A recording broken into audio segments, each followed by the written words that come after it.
barnaamijkan cunto karinta oo aan kasoo diyaarino Hotel Sky inoo diyaariso mulkiilaha Hotel Sky oo ku yaala magaalada Hargeysa.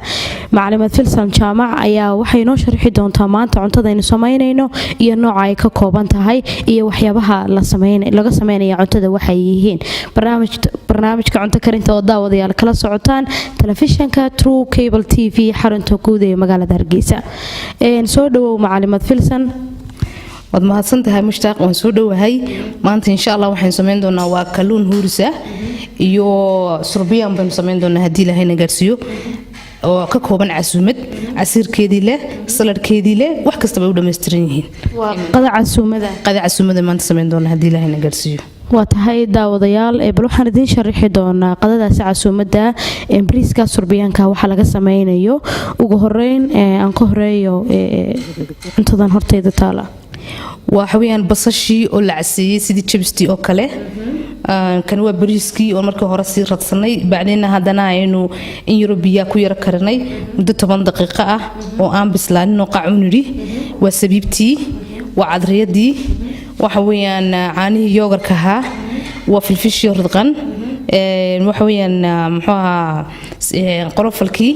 waxa weeyaan haylkii intaas ku koobnaan doona bariisku iyo lindanaantu waxay raaci doontaa kan iyo kalarkaas intaas wuxuu noqon doonaa bariiska. haddana waan soo dhaqaaqaynaa lindanaanta iyo fitijeebulkaas oo nooc walba ka kooban basashii baradhadii dabacasihii barbaroonigii kulli khudradii dhan macaltoontii ayaan ku hurin doonaa kalluunka. halkaa waxay noogu samaysan waa xamartii iyo basbaaskii casa lindanaanta laftigeeda halkan ay geli doontaa intaasna gaar baa u samaysmi doontaa hadii la haydmo raaci doonaa waa saliidii aan ku shiilay basasha ayaan dib ugu celin doonaa si uu bariiska qoyaan u keeno laana awal bariisideenii hore ama cuntooyinkeenii hore wax saliida ma lahaan jirin laakiin kani kama maarmayo si uu furfur u noqdo ama uu macaanaado. waa tahay daawadayaal maanta waxaan sameynaynaa waa cunto aad u ashqaraara way ka duwantay kuwii hore inala socdo baan idin leenahay oo hanaga daalina. waxaan bilaabi doonaa karinta bariiskii oo isagu in yar dabka lagu sii kariyay isagoon markaasi bisleen laakiin in yar uun dabkii la dareensiiyey bal way idinala socon doontaan daawadayaal. waa tahay daawadayaal waxaan bilaabi doonaa in la isku dardaro waxa ugu horeeya baan jecelahay bariiska sameyntiisa. bariiska isku habeentiisa baan marka bilaabaynaa. waxaan u horeysiinaynaa waa basasha oo gunta dhigayno wadigaas wad arkaysaa basashiina gunta dhignay. waxaan ku xigsiinaynaa waa caana yogar la isku darnay marka basashii oo inuu yara shiilay iyo caana yogurkii. marka caana yogurku waa caanahan daybaadka oo xabadkaasi waa lagu darayaa intee leego bariisa marka waa kilo bariisa. kilo bariisa ayaa lagu daray xabada caana yogurka ah. imika basashii iyo caanihii waxaan ku xigsiinaynaa waa bariiskii aynu ugu xigaya bacdin hadana waxaan saari doonaa waa basal kale habkaasaynu wadanaynaa hadii la yiraahdo. marka inimka isku wada geyno waxaynu gelinay dabkaynu saaraynaa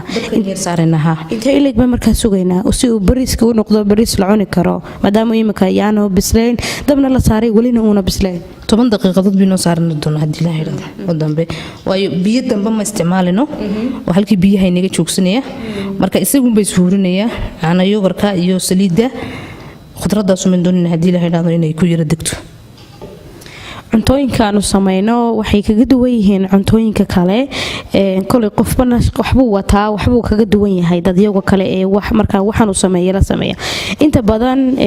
maalinba waxba cuntada ka maqan oo walibana u baahnayn in cuntada lagu daro. cuntooyinka hore saliida iyo milixda kumaana dar jirin cuntadan maantana waxaan lagu darahayn wax biyo ah haba yaraatee laguma darayo. laakiin milixdii waan ku darsanay maanta oo bariiskan milixdii ku soo karkarsanay waayo hadaan lagu karkarin milix laan ma shaqeynayo. waxaynu dhigi doonaa waa 4 midho hayla oo gunta u dhigi doono digaarkaya shayga kale inoo geli doona waa in yaro qorofara. waxaan maraynaa dabaqii labaad aynu sameynaynaa imanka dabaqii labaad marayno waa inay intaasiba ku jiraan hadii la yiraahdo bariiska baaqiga baan ku darsanaynaa.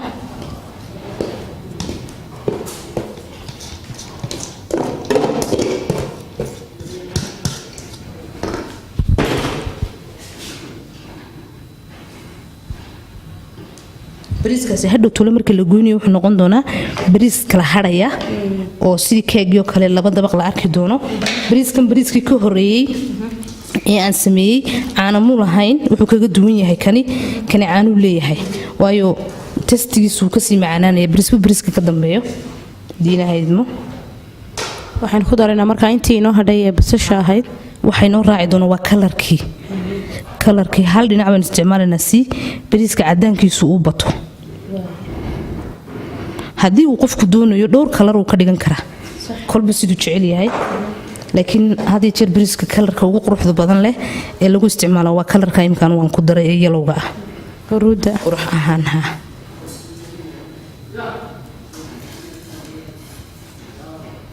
wadiga arkaya waxa ii raaci doona waa qolofalkii aan ku daadinayo. waana dabaqii labaad ee inta aynu samayno bariiska. kii saddexaad buu noqonayaa, kii ugu hooseeyay baa dabaq ahaan la xisaabinayaa. waa khamuuntii oo ridqan ayaan dusha kaga darinaa. kuwii hoose khamuun maynaan ku darin, wuxuu uga duwan yahay kan laakiin khamuun buu yeelanayaa. wadiga arkaya uguna markii khamuuntii baan ku darnay, haddana waa haylkii maan jeexjeexin manaanan tumin, isagoo sidiisiya ayaan ku darayaa. laanna dadka qaar baan jeclayn haylka, waxaan ku darayaa waa saliiddii aan wax ku shiilay. waa saliiddii aynu basasha ku shiilay. taasaa imkana ii shaqaynaysaa. wadiga arkaya saliiddani maxay faa'iido u leedahay aad ku dartay imka bariiska dushi kaga dartay? bariisku waxay u samaynaysaa qoyaan iyo macaan bay u samaynaysaa. shay kale haddana sii raacaya waa cadriyadii oo aynaan ku darin wax sonkora, haylkii, saliiddii iyo biyihii intiiba wayn ku karsannay. kalarkii cadriyaduna sidiisii buu inoogu shaqaynayaa. wadiga arkaya qurux ahaan, dhadhan ahaan. dadka qaar baa jira aan jeclayn cadriyadda macaankeeda, laakiin anigu waxaan jecelahay marka san loogu daro bariiska aad bay u macaan tahay. qurux iyo dhadhan labadaba waa u samaynaysaa. waxaan ku daraynaa waxa weeyaan sabiibtii waan dusha kaga darsanayno oo iyaduna inoogu bislaan doonta.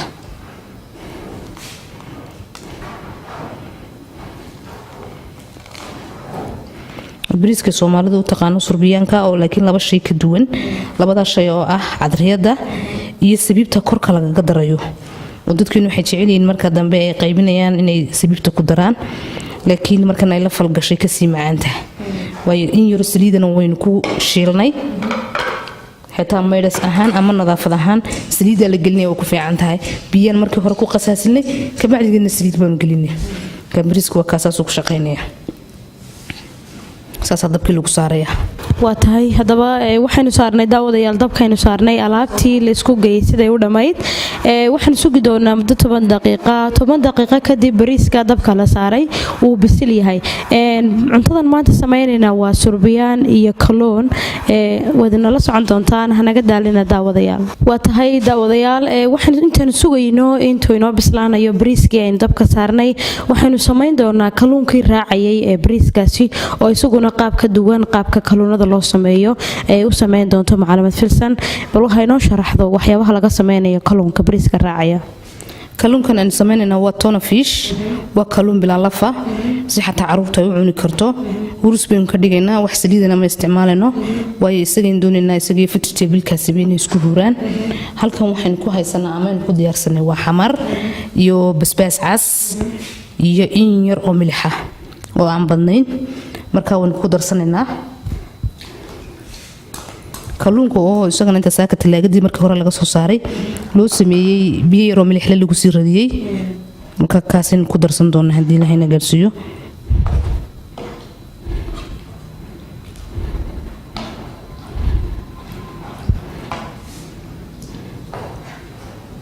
waa kaa kalluunkii habkaasaynu samaysanaynaa. waxaan kaleynu ku daraynaa waa lindhanaantii oo la miiray oo macaan lafaheedii yaraa ku jiraan aynu ku darsanaynaa. waxaan kaleynu ku darsanaynaa waa filfishii oo maqaacadiina yar ka kooban oo iyadana saa loogu dari doono, waayo si aanay basbaas akhdar aanay ugu baahan. filfishu markastaba waa muhiim inay dhex gasho kalluunka kan waxay ka kooban tahay waa baradhadii barbaroonigii kaaroodkii iyo basashii khudraddan iyadana saasaa loogu dari doonaa ugu baradhada waan yara karkarsaday kaaroodka waan yara karkarsaday basasha baan waxdaba ii gelin iyo barbarooniga inta kale ana kalluunku waa shay khafiifa oo hore u bislaanaya waxaan ku dari doonaa waa toontu wax aan googooye ma jirto diirka baan ka qaaday intaa in leegna waan ku darsanaya laakiin iyadoo in la tumo miyaan u baahnaa ama may uma baahna iyada oo ku bislaanaysaa marka dhadhan ba u yeeli doonta haddii ilaahay nagaadsiiyo intaasna saasaa la iskugu darayaa dabkan isku saarina waan isku hurinayna haddii ofan ma baahna dabka la isagala gelin dabkaynu gelinayna laanna waxaynu doonaynaa mar walba inaan awoodda saarno shayga ofinka u baahan iyo shaygaan u baahnayn kalluunka haddii qofku ofinkii haysto san uu ku isticmaali karaa isagoo saa intuu bileedka ku wada riday ofinkiisa uu gashan karaa haddii aanu haysan uu dhuxushii kale isticmaalayo ama shooladan korka saraa uu isticmaalayo waa inuu san u samaystaa mar walba waxaynu tix saaraynaa ama aynu awoodda siinaynaa dadka danyarta iyo wixii ay gabadha guriga joogta ee u baahan inay cuntadan samayso wixii ay haysato shoolad hadday haysato oofanka iyo sidoo kale dhuxushii hadday haysato kolba kii haysato waan u fudaydinaynaa anagu waxaanu baraynaa siday ugu karsan karto hadday dhuxusha haysato iyo hadday haysato waxyaabaha kaleba mar walba sida ugu fududkaninu soo dhaweyna insha allah daawadayaal bariiskan surbiyaanka iyo kalluunkan waxaa noo raaca maanta sharaab casiira oo markaasi laga samayn doono waxaan isleeyahay muus iyo wax kala raaci doono marka aniga laftigaygu ma garanayo idinkuna badankiinu ma garanaysaan laakiin macluumaad filsan baa inoo sheegi doontaa sharaabka casiirka waxa laga sameynaya nala socda waa tahay daawadayaal waxaa imika la balina tusi doonaa sida loo sameynayo sharaabkan casiirka anigu markii hore bahashaasi markaan arkay leedhanaan baan moodayay qaarkiin badanna markay arkaan leedhanaan moodaan baa suurtagala laakiin leedhanaan maaha waxaas iyo markaa waxa la isku dari doonaa xabada muuska laakiin bal waxani wuxuu yahay ayay noo sheegi doontaa macluumaad filsan iyo casiirkan aynu sameynayna wuxuu yahay casiirkan walaal waxa weeyaan Soomaalidu ma magaca la baxday amba Sacuudi bay yiraahdaan sida xayaabka kale u baxaa guryaha xoog buu uga baxaa imka wadankeena kana waa muuskii laana isagu waa dhanaan cudurro badanna waa ka dawo aad buu cudurro badan u hoos dhigaa sida xanuunka infectionka oo kale markan ka soo qaato koobaad oo kale xanuuno badan buu fiican yahay marka muuskana lagu qaboojin hadan casiirka wax lagu qaboojin dhanaankiisa cidna ma cabi karto marka dadku xoog uma aad tixgeliyaan mana yaqaanaan waayo waa adeeg dushiisan sare diga arkaya si miisaan loo kala goynaya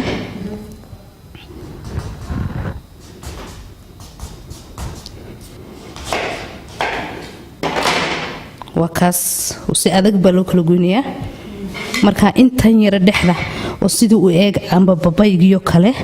ayaa la isticmaali doonaa udug ahaan waa shay aad u udgoon dhadhan ahaan waa shay dhanaan iyo macaan isugu jira oo aad u fiican marka iniyahaas xitaa laftigiisa lagama saarayo isaga iyo iniyahaba waa la wada radqaya diga arkaya isaga iyo iniyahaba waa la wada radqaya marka muuskaas lagu qaboojinaya ama babay ama muus labada mid ayuu ku soo baxaa dhadhan ahaan dadka qaar baa saytuunka ku darsada laba dhanaan marka la isku geeyo aad bay laabdilaaca dadka qaar bay yiraahdaan waan calooshan ugu olashay uma fiicna laakiin marka muuska lagu qaboojiyo ama babayga ayuu aad u fiican yahay dhadhankiisuna aad buu ajib gelinaya qofka isticmaalaya diyaarkaya waa hal koob waa marka intaas waa hal koob bay noqonaysaa hal koob intaas noqonaysaa laba xabo iyo xabada muuski waa hal koob oo aad juus cajiib noqonaysaa wallahi qofkaasi maxaad ku sheegtay bahalkan yar oo kale amba Sacuudi bay yiraahdaan dadkeenu magacaasi u bixiyeen waxaad arkaysaa guryo badan uu ka baxo oo la iska daadinayo hablii shaqaalihi xaariyaan ama raggii ka shaqeynay geedaha xaariyaan laakiin geedkan waa geed aad iyo aad u cajab badan nafaqooyin badan leh xagga caruurtan xoog ugu wanaagsan calciumkiisuna aad u badan yahay anuu ray ahaan waxaan kula talin lahaa dadka hadaadinin ee inta casiirka qasacadaha isticmaalaysan kan aad u isticmaala waana geed abaareed ma aha shay u baahan biyo badan quruxda guriga uu sameeynaya iyo had nimcadana Ilaahay ka soo saaray cuntana galaya aadna u wanaagsan dabcan waxa laga yaabaa dadka daadinaya haday nafaqadiisa iyo wuxuu taray og yihiin aanay daadiyeen laakiin waxaan leeyahay intiina aqoon anigoo kala maanta barta amba Sacuudiga soo sama aad iyo aad waxa maanta barnaamijka ugu soo qaaday waa si aan dadka u tuso waxyaalaha u wanaagsan marka waxaan leeyahay aad u taageera Camba Sacuudiga. casiirkan cusubi wuxuu inoogu jiraa maanta cuntadaynu samaynayno ee surbiyaanka iyo kalluunka huuriska. marka nala socda wali barnaamijka u socda daawadayaal.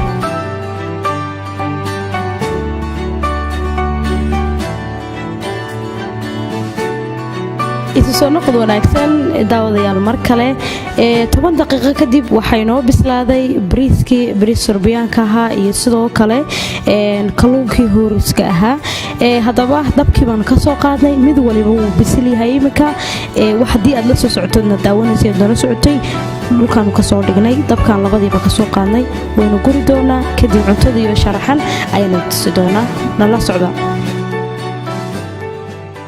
10 daqiiqo waxay noo bislaaday bariiskii iyo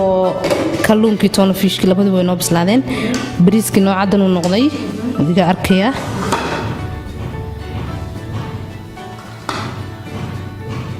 waa bariis furfura aadna u qurux badan.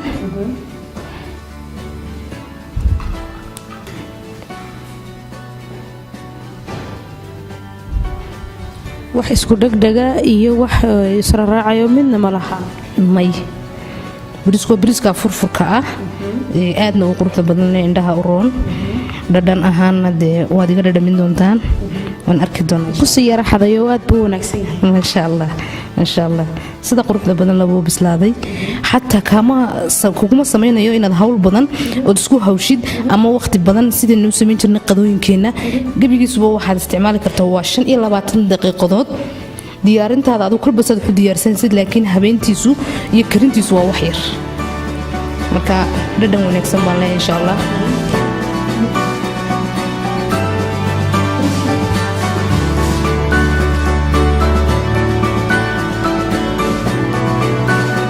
daawadayaal imikana kalluunkii baan furi doonaa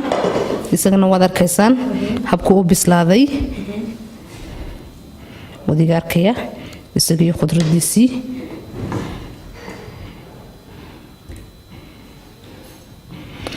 biyihii maynaan gurin khudradii aan ku shiilinay maynaan gurin wadiga arkaya waa in suub yar lahaadaa si bariiska loogu cuni karo waayo bariiskii wax suuga ah ama wax qoyaan oo maynaan samaynin marka kana qoyaankii xaggan ku jira qoyaankii oo dhan toontiina waa sidii waxa looga baahnaa ma heen inay ku bislaato laakiin waa inay u samayso urta iyo dhadhan labadaas loogu talagalay lana dad baa jira aan toonta xiisayn sida casuumadaha kale marka qabanaysid waa inaan qofka afkiisa toonta iyo basashi toona aanay ka warin sida rasuulkeena kaleey salaatu wasalaam uu noo sheegay marka waa inay ku taalaa iyadoo sideedii hadduu doonayo qofku xiisanayna waa inuu cuno hadduu doonayna aanu cunin inkastoo marka dabka gasho aanay urba lahayn laakiin dadkan mar walba ikhtiyaar ka siinayna waa tahay habkaasay u diyaargarowday maanta qado waxaan diyaarnay qado oday baan diyaarnay maanta ma aha kuwii hore lama mid aha waa tahay kalluunkii huuriska ahaa kalluun huuris markaan idin lahaa waxaa suurtagala dad badan inay isweydiinayaan imika markaan soo hordhignay waay uu noqon waayey qalayl ama kalluun qalala huurisku waxa laysku huurinayay isagaa laysku huurinayay oo basbaaskii wax saliid lagu shiilayo iyo in saliid dabka lagu saara midna maanaan samaynin kalluunkii iyo basbaaskii iyo khudradii baan isku huurinay oon dabka isku saarnay sababtaasaan markaa daawadan idiin lahayn kalluun huurisa in yar ka bacdi aan isku soo noqon hadana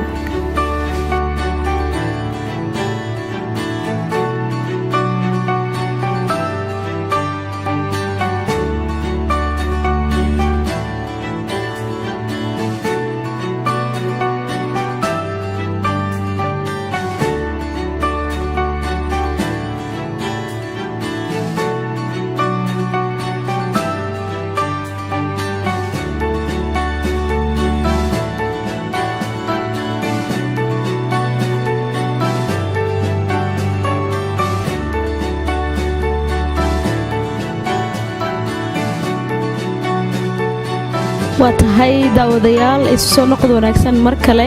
waxaanu diyaarinay cuntadii aanu sameynaynay oo ku soo jirnay sameynteeda ayaa imika miiska nagu diyaarsan macluumaad filsan waan diyaarinay waan wada karinay dhammaantood halkan waxaa noogu diyaarsan waa saladkii